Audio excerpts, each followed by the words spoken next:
I grew up in a family, artistic family. My mother is a calligrapher, so I have an environment to understand and appreciate Chinese characters in a very different manner from other people as a native speaker. And after I moved to the UK, I was frustrated that my British-born children can't read or write Chinese. So I decided to find a way, an effective way to teach them myself.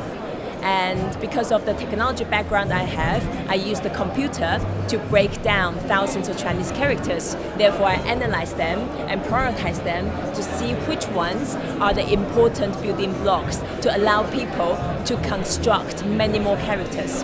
China, as we know, is becoming a superpower.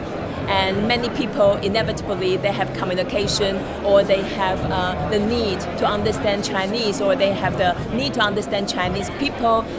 They want to do the trade, or they want to study there, or even just when they come across any literature, either in a restaurant, in a Chinese restaurant, reading a menu, it's actually very useful to understand the language, especially for people who want to have much deeper interaction with China. Knowing a language is super important.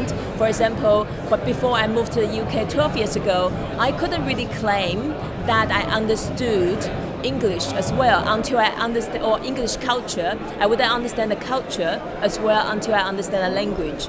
And understand Chinese characters, actually there's a lot of hidden stories behind, with the history, with the cultural phenomena, with the real understanding, or with the philosophy, which is actually very helpful when you deal with those people.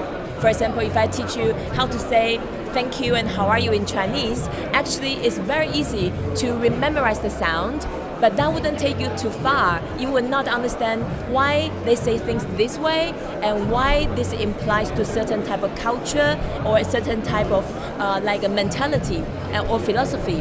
But if I know, for example, the character of a woman, that's the example I gave, is a shape of a woman kneeling on the floor to her man. So you know there's a gender inequality.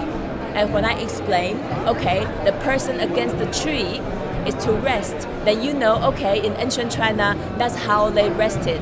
And then when I say the pig underneath the roof means home, that also shows, okay, people raised pigs at home in ancient China. So you have a lot more understanding of a society, and this understanding will reinforce your memory.